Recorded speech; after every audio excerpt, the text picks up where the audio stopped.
If you look Mhm. at the average real estate agent, 70 to 80% of them have sold either zero homes in the Yeah. last 2 to 3 years or no more than four in a year. And I don't know about you, but that's not how you can make a living. Yeah. Yeah. So we are heavily focused on training.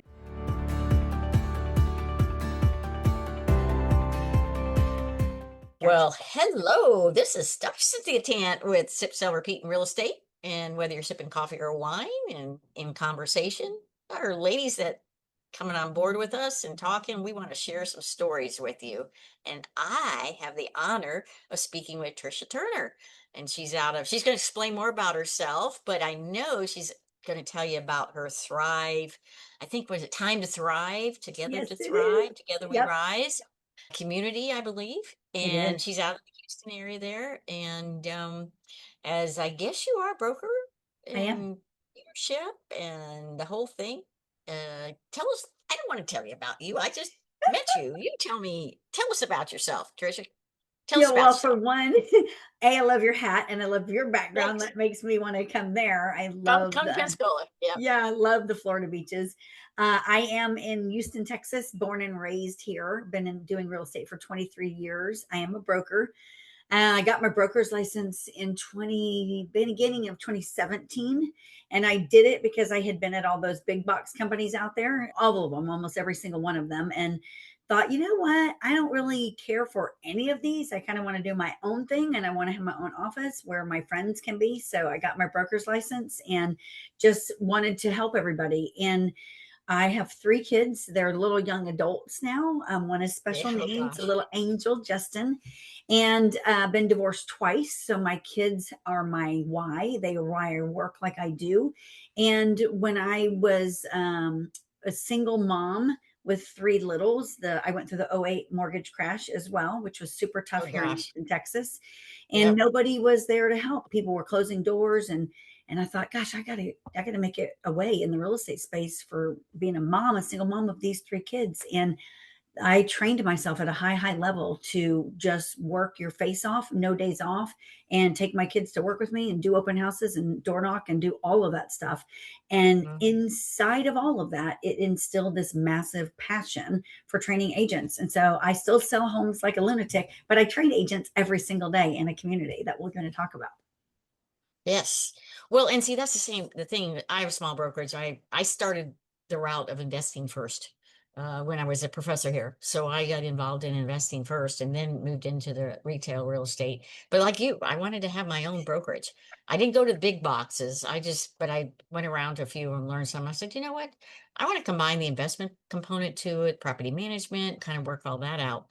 And so when you say, what is happening in your market over there in the Woo! Houston So the area? Houston Yeah. market, my gosh, for one, the COVID market was such an inflated market. And here in Houston, and especially Texas as a whole, our housing appreciation is usually like 2.9 to 3.4% year over year, has been forever until COVID came along. And then it went up like 11 to 13%.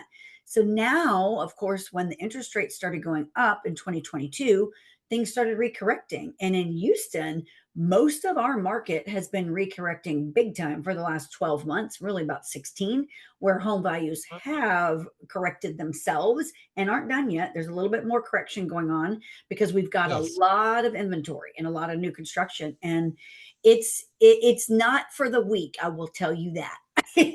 You're going to have some thick skin to move through these waters.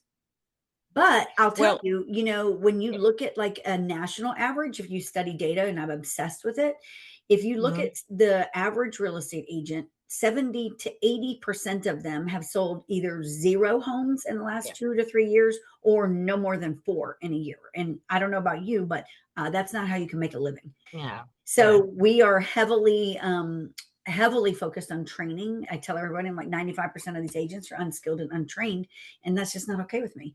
So it has become a purpose and a mission for me to get out there and train. It's our passion. Even agents all across the world, because we do it on Zoom too. We train on Zoom. I also have a physical office where we do training once a week in person, but every day, Monday through Friday, I'm training agents at 8:30 in the morning, which is super cool. Oh, wow. Oh, Yeah. okay. So from that standpoint, as far as your leadership and the way you're training. I know Yep. you said that you heavily are listing agent. So in your brokerage, Yeah. what does that entail? What are some little information you could share with us about how that you get up in the morning, you get going, right? You do. When I went through my first divorce, which was in '08, that was also right in the middle of or the beginning of the mortgage crash. Yeah. My mother had also gotten sick that time, and my kids were really little. And like I said, I have a special needs child. So it was all on me. And I was angry about going through that first divorce because it was my kid's dad, and I didn't see that one coming.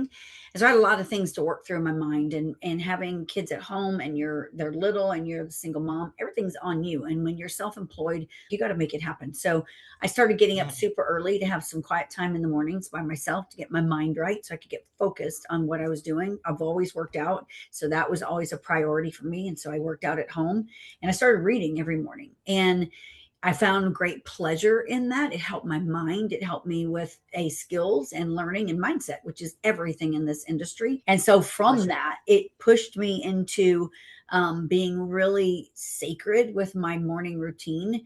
I believe if you get your head right before you ever get out the door and before you get on social media or any of that crap, that your odds of winning are greatly increased. And so I am a 4 a.m. wake up call, sometimes a little earlier than that, sometimes 3:30, sometimes 3:40. But my time in the mornings is spent anywhere from 2 to 3 hours on mind, body, and soul before I ever get on my phone, before I get on social media, before I get on a call, before I do anything like that. And I believe that that is attributed to massive amounts of my success for sure. And I teach that, I ingrain that in people. If you study most millionaires and billionaires and successful people, they tell you that they get up before the sun. And I've always said that. I say it to my kids, and doesn't always work and they don't always hear it, but I believe that if you're up, for me, and it's not for everyone, but for me, I like being up when the sun's not out and it's still dark and it feels like the rest of the world is asleep. I'm there and I can focus, and then that's when I can do a lot of my soul searching. Well, and I think if we have a system, and that's the thing talking about in today's world, are systems. So we start with the mind body, but then what systems do you feel are the most important, especially for that new agent? I know training Oh that new yeah. agent, trying to get them going. What are some things that you like to implement? When we train agents, and we train them all the way from brand new to brokers to top producers, team leaders, all of that stuff, because it comes down to the basic principles. And I just shared this morning in our community.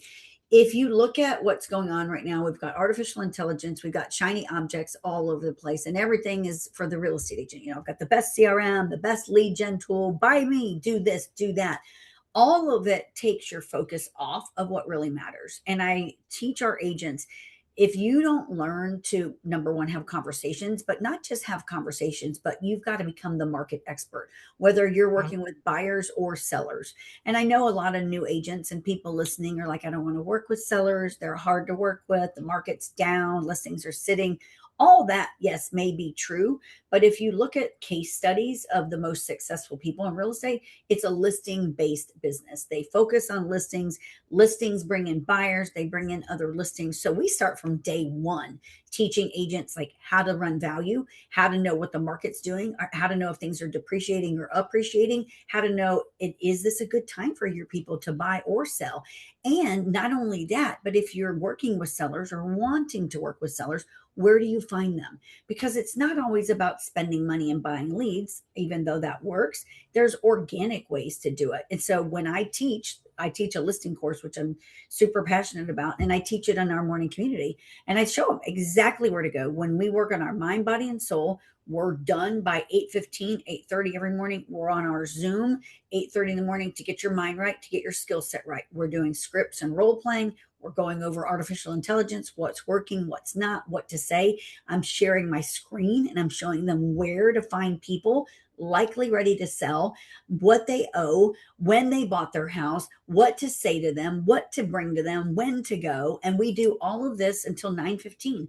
And then at 9:15, they're to be on the phones or whatever they're doing as far as hunting goes in the morning, because I'm a big believer that you hunt in the morning and then you eat in the afternoon. And I've done it my whole life, my whole career, and it's worked very well for me. And it helps you live on more of that schedule, that system, that you're in your CRM every morning. You're talking to people that are likely to buy or sell. You're reaching out to those that you have talked to, and then you're done by noon. You're done by noon, and then you're on appointments. Then you're on appointments at 1, 3, and 5. And if you do this, and 7, if you have to go out at 7, that's okay.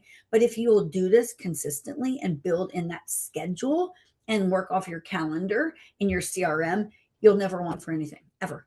The thing that, especially for a young gal or a gal getting started with family, like you said, with children, and having to time block Oh, yeah. a special needs child and Yes, having to get up in the morning, get them going, whatever it needs to do, your success appears to be that structure it and is. really getting your mindset. It So I'm guessing you is. have a very colored calendar I with everything. do. Okay, that's what I have too. There's all different. It's a Christmas tree. You got the other monitor right now. So as you go through with your agents and you're working with your agents, um, what do you get back from them and their feedback on this structure? You know, because I have to struggle with this a lot of agent, not a lot, a few agents like, Oh, oh, I yeah. don't need that.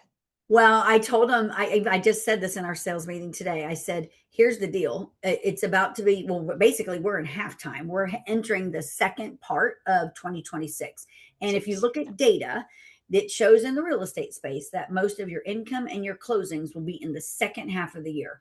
So you can decide, are you pleased with the first part of the year? Have you done what you said you wanted to do? Are you at the income you said you wanted? Did you do the closing you said that you were going to do this year? And then look at your activities. Did you show up every day? Did you make the calls? Are you even working 40 hours a week? Yeah. What is it that you're really doing? And if you look at their calendars and you look at what they've been doing, they're not. And so Wow. in our little real estate company, we committed today that starting next week, everyone is required to be in the office at 9:30 every morning. They're on our community in the morning, and then they're in the office at 9:30 every morning until noon. And we're going to be hunting for business because we're going to end this last 6 months of the year strong, and we're going to make sure that we don't hit our goals but surpass our goals. So, and one of the agents that I was talking to this morning, she was like, well, that getting here by 8:30 and getting on the Zoom by, I mean, getting it to the office by 9:30 and getting on the Zoom by 8:30, like I struggle a little bit with that. And she doesn't have kids. And I said, okay, let me go back a little bit because I was a single mom. And not only was I taking care of 3 little kids, but they didn't ride the school bus. Like I was also the carpool rider, dropping them off from school. And I had to get my little angel off the bus because he's special needs every afternoon. So my time block was critical. So what did I do? Instead of making excuses, I just got up earlier to make sure that it happened because my kids depended on it and my life depended on it and me paying my bills. And I said, so all I can say is perhaps you need to look at your calendar and your clock. And it's just like a job. Most jobs are 8 to 5 or 8 to 6 or 9 to 5 to 9 to 6. So why is real estate any different? If you were to show up at your job late and not perform, you'd be fired. Like, why are we treating real estate any different? I don't get it. Because the perception is that we don't have to work, that we don't put the hours in, and we make these big checks, Yep. which I think this happened to me once in this, what, 25 years, where I was getting the listing. My brother came and put the sign up in the front yard, got just everything signed away. The neighbor came around and offered full price cash deal. That's never going to happen again. No. You know, Oh, what a and the neighbors were blessing. going like, "What? I still gotta pay you?" Yes, you still have to pay me. Yes. Because there's plenty that But I don't ever get that kind of opportunity ever. no, I know, and you start to kind of go back through the oh my God, the stories. I know we could both go for hours on the stories of how we've had all those hours of, oh my gosh, Free of work. going on. Yes, and just getting prepared. And I can put people in my car anymore, but way back then, Yeah. and meeting them there, or driving around, and it's very different. It's still got I don't even know. I'm a small community. I couldn't even handle Houston. Like we talked about Houston's earlier, the massive. traffic is like a jeez. How far in advance do you have to plan to get someplace? Lot. And it's so like localized. And when I started like my company, it was in 2014. I was just like a single agent before that. And when I Mhm. did that, I was strategic. I went and joined all the local boards. I went and joined the chamber. I stayed right in my target area. Now, because we Mhm. have agents too, they go and expand out further than my target area, but I do try to stay local because my time is very valuable. And if I've got to drive an hour to go meet somebody and then an hour back, I mean, that's at least a 3 hour round trip by the time I'm done with that meeting. That's a lot. And Mhm. people don't realize that. They say that it take the average transaction that we're involved in, we actually work about 40 to 50 hours per transaction, but no one calculates that. It's true. It's true. Yeah. All the behind the scenes stuff. Well, and even now with quote AI that can simplify our process in helping us and all that, we still have to put the effort and the time in. We There's do. no easy way to go around it. And if somebody could tell me an easy way, I would love it. Okay, if I have 5,000 people in my sphere and they all want to buy houses at the same time, that would be wonderful. But we know that Wouldn't doesn't it? happen. Does Yeah, not. but that'd be great. Hey, here's it. Oh gosh, remember, oh gosh, when was it? In 2007 and 8 when everything was going down Yes. and all the foreclosures and the short sales, and what did they have, those big firms that were using what, robo pens, and they were Oh, just yeah. signing off on all those It was documents and crazy. finding it. That was a mess, That and was a unwinding horrible all that. market. Yeah. And I was even a lender during that time too. Oh So, gosh, not fun at all. Probably some of the worst times of my career, honestly. it was hard. It was hard here too. It was like one of those things like, okay, what do we got to do now? Yeah. Texas and Florida It, got hit hard. Just like this time around when interest rates spiked, Texas and Florida were leading the nation in home values changing and inventory sitting. We were the ones that were leading the forefront of this because we've got so much. We've got a lot of inventory here in Houston. And I know maybe not where you are, but in like yeah, Orlando and stuff, they're Orlando. they're saturated. Yeah. Or the Miami market, it's more Yes. condo related and stuff like that, where they're sitting forever, you Easy. know. But again, it comes up to us, and I don't know if Texas, well, no, you guys, the insurance is like just out of control. It is. Uh, We followed and right along with y'all and our yeah, insurance quadrupling since 2019. It's like, holy crap, these people, how can they afford to get in a home? And that's why a lot of people opted to rent because they're like, mhm. I can't. You put this high interest rate and high property taxes and high insurance, like it's not even doable for a lot of people, unfortunately. No, I know. And then your taxes in Texas are crazy, your property They can taxes, be. because They friends of can. mine, I have looked at their stuff and go, oh my God. It's Yes. like, yeah. And now our governor passed. I don't know how this is going to work. It's not going to pass, I don't think, as far as the taxes for homestead exemption here. I I don't saw know where that. I don't know where we're going to get the money. If it goes through, oh, I'm gonna not going to have any taxes. No, you still have to pay taxes on. They took schools out of it. At least you still have to pay the school tax. But where's the city and where's the county is going to come up with all this extra revenue? That I we don't have to. know. Oh, well, the investors, because they won't be homesteaded. No, that's not the majority of the people that own houses here. It's I like, wouldn't think so. Aren't most of I your don't know what's. people like, I bet you have a lot of like residents that's their full-time residents in Florida because the weather's so amazing, right? Well, yeah, we do, but we have a lot of investors too, or second homes. Okay. So people come in, especially South Florida, not as much here, but South Florida, where they're coming in as their second homes, and they go back up north during the summertime because it's too hot here, and then they come back down. Sure. But yeah, so they'll be taxed. Well, a lot of them are selling. They say, well, I'm not gonna, because whatever. But our taxes aren't as high as yours. We just have the insurance, which is really just really bad. That Um, one's pretty scary. I know. Beautiful there too. So it's like, well, you're It paying for that. is. It It's is. So like, you how do kind of you have get the trade around that? off. Here's the ground. Yes, it is a Yes, trade it's off. beautiful. Who Yeah. doesn't want that? But so you've got a systems, I do. CRMs, whatever you're using for your collecting of your leads, your websites, social media. I'm Oh assuming yeah. you've got some, Oh yeah. yeah, everything. Is there anything out there that you found that you would mind sharing that has made your life easier? It's the create my schedule is my calendar is like the biggest thing that makes my life easier. And I'm one of those that I do stay focused on a routine and data. I'm obsessed with data because again, I'm in housings listing appointments all the time. I go on listing appointments with our agents. I go on my own listing appointments. So I'm running value and I train agents every day. So I'm running value every single day. And when I became obsessed with that and teaching that, it's all about, for me, market data. So I'm looking at Housing Wire constantly. I'm looking at Inman News constantly. I'm looking at all things NAR. I'm looking at their stats, but I'm mostly focused on local data. Like I'll use that national data so that I know the stats and I understand what's going on and what's coming at us and what's likely to happen in the future. Are we appreciating? But as far as local markets go, especially now with chat Local, yeah. GPT and artificial intelligence of whatever source you want to use, a lot of these consumers, both on the buy side and the sell side, they're going to their artificial intelligence, whether it's Claude or Chat GPT, and they're having these conversations and they're putting data in, and they believe that they know just as much as we do, and they know how much their home is worth, and they know how much that home they're going to go look at, they should buy it for, they believe. And they're really looking for, the data shows, that expert. They're going to put all this info in and they're going to train themselves, but they're going to look for you if they trust you and they believe you to be the expert. They're going to look for you for that confirmation. Like, this is what I'm seeing and this is what I believe. What say you? And, when you look at what we do as consumers, if I go into Chat GPT and I want it to be my medical advisor and I'm like, I have these symptoms and blah, blah, blah, blah, tell me what this could be. And it starts rattling stuff off.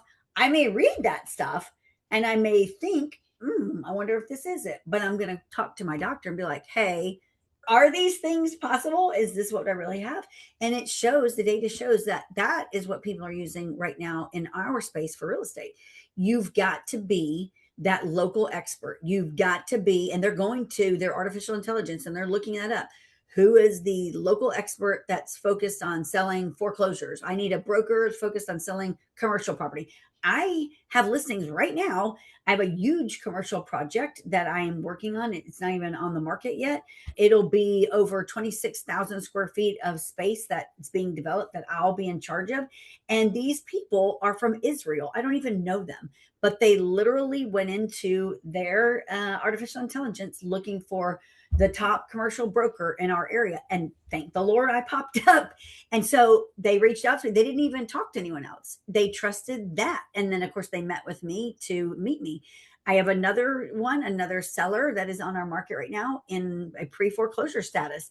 Same thing. He went into his artificial intelligence and said, I need a broker that specializes in distressed properties and foreclosures. And I came up. So people that talk about that, having a brand and making sure that you're out there, that stuff matters. And in this day and age, if you're not in, the social media space, Google, putting in those keywords, making sure that your profiles are all there, your address is there, you're a local business. I don't know. I think you're going to have problems if you don't get recognized now and catch on with what's going on, because this stuff, the world of artificial intelligence, is moving so fast. It's really fast. And It I is. go back, yeah, no, I go back to the college days and using an Apple IIe computer and a 5 1/4 inch floppy disk. And people go, what is that? Well, let me show you what it used to be in the old days. But then, you could do everything on your phone so fast, which of course we didn't have that when we first started, well, how did you do real estate back then? We drove from house to house. Isn't that crazy? Yeah, and went to different, offices and, and did all that kind of stuff. I wasn't way during that time, but still it was a much, laborious at that point in time. And Yes, and now, it's a completely different market now. And, with technology and as fast as it goes, no one can predict the future. What blows my mind the most, and I said it at the beginning of the year, I said, I think this year is going to probably be one of the most disruptive years in the real estate industry we've ever seen. And when you look at all these mergers and acquisitions, like, oh, what? We now, yeah, Bed Bath and Beyond owns Fathom. Like, what in the world? I would have is never, going on. Yeah.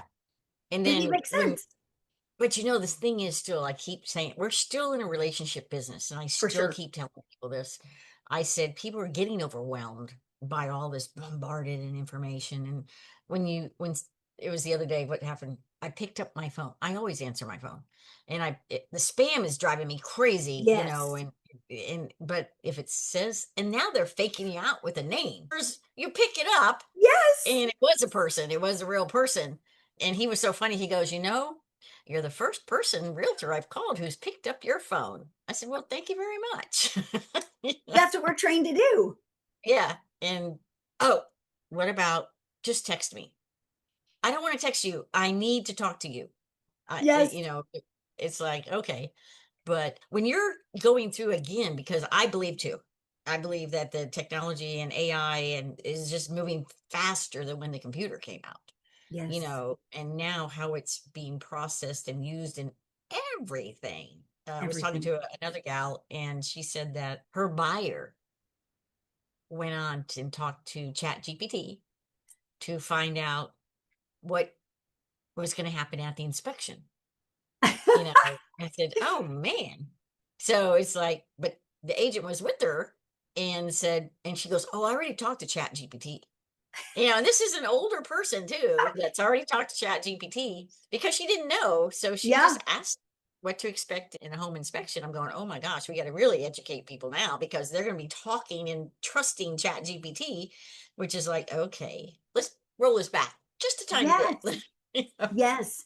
I find that, and I know it's partly because of our market, and homes are sitting on the market longer than they have been for a long time now.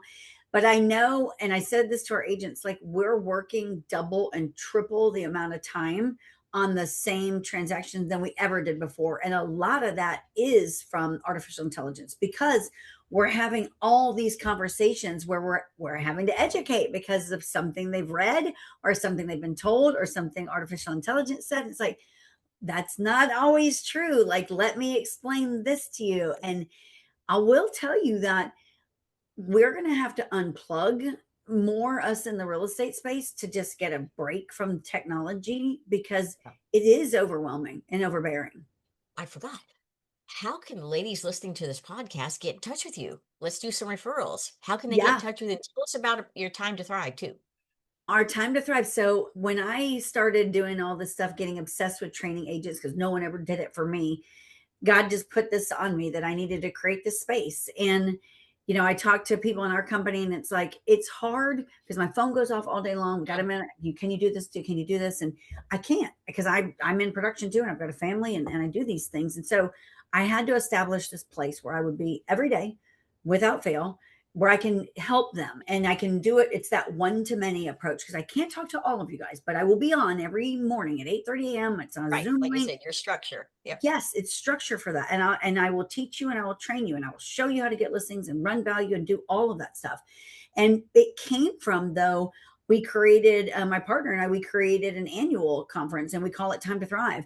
And we started it, we've done it 2 years in a row now. It's in January every year here in Houston, but it shows, and it comes from data. Again, data shows that people every year they do these New Year's resolutions and they're like, I'm going to do this and eat better and blah, blah, blah, blah. And then by week 3, most of them, 80% of them usually fall off and go back into their old habits. So I was like, you know what? I want to create an event in the real estate space where it comes right in time for like after week 3, when people are starting to get weary and they're falling back into their old habits, where we come out with an all-day event.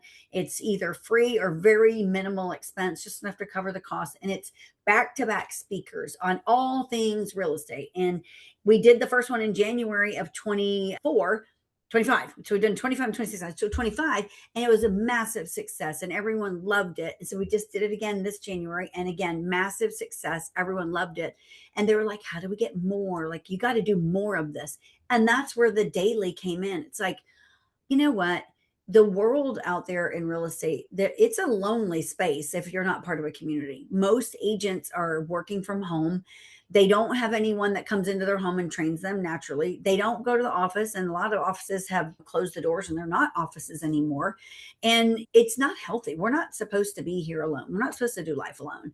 And although I don't like sitting on Zooms all day, and I won't spend my life doing that, no thanks, but I will devote 1 hour every morning to training people and making that community so they always have somewhere to say they can go. And no one can ever sit there and say, no one ever showed me, no one was there for me, no one trained me, because I did. Like, I raised my hand and said I would do it. And so I do. And I am like, I do Zooms, I do podcasts, I do all of that. I have my own as well. But as far as like sitting on a Zoom all day long. I'm not. I do them. Everything's with intent and purpose. And it's all for the agents because I think in our industry, I don't think I know. I believe that if everyone would just help each other, like pull everyone along, those that are meant to do this will thrive and they'll live Right. wonderful lives. And I couldn't imagine right now, is especially with artificial intelligence eliminating a lot of jobs like it has. Like, we're so blessed in the real estate space to be able to create our own life and create our own income and provide a great life for our family. We're, I believe, protected from that. A lot of people that are, either coming out of college and don't have a clue what they're going to do because that job position doesn't even exist anymore, or older people that have been at their job for 20 and 25, 30 years and are being eliminated because the C-suite job isn't, it's not needed anymore because artificial intelligence wiped you out. What do they do? Mhm. So I believe that we're wildly blessed to do what we do. We're insulated from that. And to whom much is given, much is required. So it's just a give back. And the other thing too is we're in a profession that it doesn't matter whether you're male or female, you get paid the same. You I do. mean, our compensation is negotiable, which we know that. Yes. But if whatever that comes out to be, I haven't found, that a guy gets paid more than me on a same transaction. Then maybe split for whatever we have to do. But the ladies do pretty well, For and sure. we've created as with families especially, and like the sandwich generation, where you've got your Yes. kids and you got your parent, and so trying to also do that. It's been very interesting on other ladies that I've talked to on the podcast here on how they do manage their time and how but they also live very, sometimes you can get burnt out. And once you Oh, yeah. back up and you go, okay, I've got to have time to do and think. And like you said, take a break from it. Yes. I'm a big travel person, so I'm always on the road somewhere. I think Being there's this misconception, and it's probably my own head, that we feel like because of social media and everyone's watching where we are, that if we look like we're having a good time or we're not working, that the consumer is like, well, wow, why aren't you trying to sell my house? And what are you doing out there not working? My house, you know what I'm saying? And I'm sure it's probably in my yeah. own head, but I'm one of those worker bees that it's just like, it's hard to stop. It's hard to rest. Well, and I've realized, and this is just in mine, is that no matter where I'm going, I'm talking real estate. And because I'm in a community that's an investment area and it's a travel destination, I've sold many houses to people I've met in resorts and I on bet. boats, and because they want to know about it. And I go, okay, here we go. Like you said, numbers. Here we go. Here we go. Yes. And they've never even seen the property. It's not, Yes. they don't have to, as long as the numbers and what they want to do with. But anytime I'm sitting at a bar or at a restaurant or something and start talking to people, real estate comes up. It does. And it's a really good conversation. And the more you know, and the more you can prove your expertise, the better the conversation gets. It is. And I think as being business owners and having the business aspect behind us too, not just a realtor. Mhm. And again, I get so frustrated with here realtors that, okay, look, you guys invest, fine, you get before everybody else does. Yes. You could put all these people together. A lot of people call me a natural connector because I put this person with this person and do this, and then we flip it, or we do some passive income, or we, Yes. whatever we need to do to make it happen. And then we put it on the market as a long-term rental or a short-term rental or whatever it happens. I love that. So that's where it gets exciting to have those groups and to work with everybody. If you've got any, again, real big advice to anybody that we haven't mentioned already, or a story to share with us about how you've worked through your real estate professional life, what would you like to share with the gals that are listening? I'll tell you what, if I could do it over, and I run a company and I have agents and all of that, but if I could do it all over again, I would do more of the investing side like you do. Because for me, as a single mom for all these years and raising three littles, I was always the breadwinner. I was always the sole provider. So I never had that fixed income, so say. I always Mhm. was like running for the next deal, running for the next deal, running for the Mhm. next deal. And I think the real estate industry conditions us to be like that, unfortunately, where I think the earliest on in your career, and no one showed me, that's all it was. No one, there was Yeah. no one there training. It was me trying to figure it out. If somebody could have grabbed a hold of me, or if I could have found that mentor early on that would have sat me down and been like, hey, this is the schedule that you should work. These are the things that you do during these hours. This is where you find people. This is groups that you need to belong to. And then when you make these checks, this is you how we where you invest money in. You should be investing as much as you can in real estate because it's the safest asset. It's the safest investment. But no one ever did. And so I spent so much of my career early on, those first, I would think probably even 10 years trying to figure it out. Okay, I want to make 100 grand. And once I did that, I was like, okay, well, I want to make 200. Well, how do you do that? No one ever gave me the roadmap. No one. Right. And it wasn't really until I joined a coaching program in 2017 that I saw this whole new world. It was like a light bulb Mhm. moment, like, oh my gosh, where have these people been my whole life? And I would say to anyone out there right now, you've got to get in the right environment. Your environment is going to indicate your success so much because the industry is changing so fast and we're evolving, and it's the race for the agent count. That's what the race is. Brokerages are after agent count right now, and it's like Oh, I everything know. is thrown to the wind. Like, let's just get agents. And well, okay, well, Yeah. who's helping the agents though? And so be very, very cautious about who you talk to and pay attention to who you're paying attention to, because like I tell our agents today, like, this is a career that you chose to get into real estate, and if you did, you got to look at it like a career path and take it Mhm. seriously and work that schedule, stay plugged into the right environment, and you'll live wildly successful lives. But it is a career, and that has to be embraced early on and instilled in people. Well, and then I went to a first career before I even thought. I never thought I would be selling real estate, you know. So started with investing first, and then hey, I had a PhD up teaching, and I just made more money in a house than I made a whole year teaching school.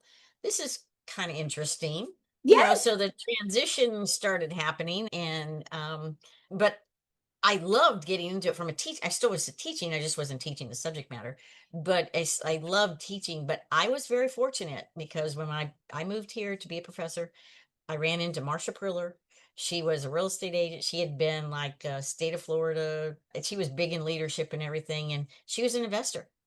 And my brother and my brother's in DC. I was here. You know, I said, well, we got some money.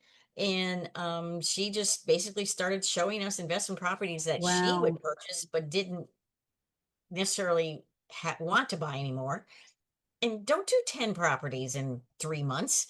I mean, that was ridiculous, you know, but Yes. we did. And but it catapulted me into that, even though I was still a professor. And I finally realized we had a two-story historical home, and I'm on the second floor myself. This I'm in my 30s at this point. On the second floor, putting a screen over the chimney. I said, "What the heck am I doing here? I could fall off this roof and kill myself." When I said, "Okay, now we're hiring someone to do this and get him the in that," but it was a point where I thought initially I had to do it all myself, you know. Yes. And then I started the hiring, and then started rolling into property management and all of that. And it didn't happen overnight. Man, oh man, never made a bad, knock on wood, never had a bad Yes. investment that I regretted afterwards, fortunately, and have had some really good opportunities to educate people how to do it. But now, But man, you've it's even bought stuff hard. there that you bought, like you said, like Yeah. Oh, super in low 94, prices. 95. Yeah. Yes. So, yeah. And very fortunate for that. Oh my gosh, Yeah. yes. And but Yeah. you know what, you live in this place of like paradise, where I'm Yeah. I'm in Houston where it's concrete and flat, and like one of my Yeah. goals is to have a space there in Florida. So I Well, mean, to come call on me like, over. hey, We can get your space here in Pensacola. I mean, there's yes. some still right now. It's what happens is it's funny because you'll see all of the beachfront houses and everything will go on the market after the season. because everybody's Ah, made their money. Now they okay, we're going to sell it. What's the market like? And I go, yeah. okay, here's where we go. We go around and around. So good time Um, to buy in the fall and yeah, winter? it is a good time. I mean, we've been very fortunate in our area. It's been a while since we've had a hurricane, thank It God, has. that has done damage out here. And but I mean, we survive anything over under three, a category three, we're okay. When you get into a 4 and 5, you're out of town. Get out of the way. I've had But some people trying to stay in rentals. No, there's a hurricane coming. You're getting out of the resort. We will give you your money back. You get off the beach. I love So it. Do you go into the office every day? I do. I do. I'm Same, here in the office every day, and I'm more in the office than some of my agents. You know, same. um, and but all of my agents are investors. So Really? I've always in there, and they're all women right now. The So only you've guy I taught have them. yeah, the only guy I have in here is my property manager. But everyone else is all ladies, and they've started. Some of 'em, have been doing it for quite some time. That is so good to But have that though, and to have you as well, their and mentor. well, I kind of target that when I'm talking to people because I eat out a lot. I don't cook, so I eat out a lot. So I'll tell you what, bartenders, wait staff, they're Yeah. great salespeople. And they start talking, we start, talking about it. And they don't all last, but I've had a dozen come through here. I train them and everything. And then they go off to the big box thing because they think they're They going to make do. more money. And they don't, They do you not. and then No. so there's like two of them that are still in after they went on. I But said, you "Well, you know can what's come crazy back." that you say that because I hear that I have not done that, but a lot of my friends have went in and recruited like servers and bartenders and stuff. They're like, Mhm. they're great people. Why would you not? I Yep. just never have. I And don't the know why. younger one, well, you build a relationship with them too, and then they know, well, you have how many houses? And they also follow me on Facebook, and I'm traveling Yeah. everywhere and I'm still working. And they go, "Well, how can you do that?" Because I'm in real estate. Yes. You can work from And anywhere. That's called that anywhere. location freedom. That's exactly right. Well, I'm going to let you go. What time is it already? Oh gosh, it's already almost closer to 6 o'clock. I mean, and the fun thing is that we're both on Central Time. We are. A lot of people they go, "You're on Central Time." I said, "Yes, it's the Panhandle, of Florida. We're on Central Time." Thank heavens. And I love Central Time. But thank you so much. I've had so much time, Tricia. Thanks for coming Thanks. back and sharing the information with you. If you're inspired by these powerful women in real estate, you'll want to catch the next conversation. Click the video on screen to keep sipping, selling, and leveling up your game.